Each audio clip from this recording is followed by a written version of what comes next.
தென்னாடுடைய சிவனையை போற்றி எந்நாட்டவருக்கும் இறைவா போற்றி அனைவருக்கும் வணக்கம். திருவண்ணாமலையில் ஒரு 3 நாட்களுக்கு முன்னாடி 2 பேர் கணவன் மனைவி அசைவம் சாப்பிடும்படியான ஒரு வீடியோ வெளியாச்சு. அது ஒரு அக்கா தட்டி கேட்டு வெளியே போங்க, கோவிலில் இப்படிலாம் பண்ணக்கூடாது அப்படின்னு அந்த பதிவு நிறைய செய்திகளில் வந்துச்சு. இதில் என்ன மிகப்பெரிய தவறு அப்படின்னா, அவங்க தெரிஞ்சு செஞ்சாங்களா தெரியாமல் செஞ்சாங்களா அப்படின்றத நம்ம ஓரமாக வச்சுருவோம். அவங்கள வெளியே போக சொல்லிட்டாங்க, அவங்க போயிட்டாங்க. ஆனால் அந்த வீடியோவை பார்த்த நிறைய பேர் கமெண்ட் போட்டிருந்தாங்க. என்ன அப்படின்னா, கண்ணப்ப நாயனாரே மாமிசம் வச்சு தானே படைத்தார் அப்படின்னு, சிவனே உங்ககிட்ட சொன்னாரா இதெல்லாம் சாப்பிடக்கூடாது அப்படின்னு, இப்படி பல்வேறு விதமான பதிவுகள் அவர்கள் செய்த தவறுக்கு ஆதரவாக தெரிவிச்சிருந்தாங்க.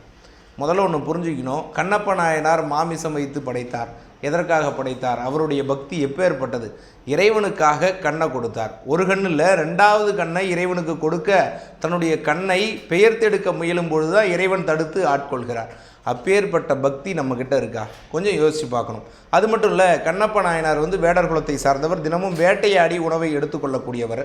அதனால் அவர் அதை வச்சு படைத்தார். அப்போ தெரியாமல் ஒன்றை இறைவனுக்கு செய்தால் இறைவன் நிச்சயமாக ஏற்றுக்கொள்வார் என்பதை நாம் புரிந்து கொள்ள வேண்டும். இதையெல்லாம் முழுமையான வரலாறு தெரிஞ்சுக்காமல் எதற்கெடுத்தாலும் கண்ணப்ப நாயனார் அப்படின்னு சொல்லிட்டு நம்ம கொண்டு போகிறதெல்லாம் ஒரு மிகப்பெரிய தவறான ஒன்றாக கருதப்படுகிறது. அப்போ நமக்கு சாதகமாக இருக்கக்கூடிய வரலாறை தவறாக புரிஞ்சுக்கிட்டு பேசுகிற கூட்டம் தவறாக தான் இருந்துகிட்ருக்கு.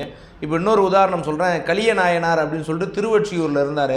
தினமும் இறைவனுக்கு விளக்கு ஏற்றி வழிபாடு செய்வதை வழக்கமாக கொண்டுட்டு இருந்தார். ஒரு மிகப்பெரிய வறுமை, இறைவனுக்கு எண்ணெய் வாங்கி விளக்கு ஏற்றுவதற்கு கூட வசதி இல்லாத ஒரு சூழலில் நான் எப்படியாவது இறைவனுக்கு விளக்கு ஏற்ற வேண்டும் என்பதற்காக ஒரு மிகப்பெரிய கூரிய கத்தியை எடுத்துகிட்டு தன்னுடைய கழுத்தை அறுப்பதற்கு முற்படுகிறார். அந்த இரத்தத்தின் மூலமாக விளக்கை ஏற்றுவதற்காக கழுத்தை அறுக்க முற்படுகிறார். இறைவன் ஆட்கொள்கிறார். அப்போ அப்பேற்பட்ட நாயனார் இரத்தத்தின் மூலமாவது விளக்கு ஏற்றணும்னு போனார். யாருன்னா ஒருத்தர் நான் இந்த அளவிற்கு செய்வேன் அப்படின்னு உங்களுடைய பக்தி இருக்குமா? அப்போ நாயன்மார்கள் என்பவர்கள் அவதாரம் செய்த ஒரு அற்புதமான பிறவிகள். அவர்கள் நமக்கு மிகப்பெரிய அளவில் வழி காமிச்சிட்ருக்காங்க.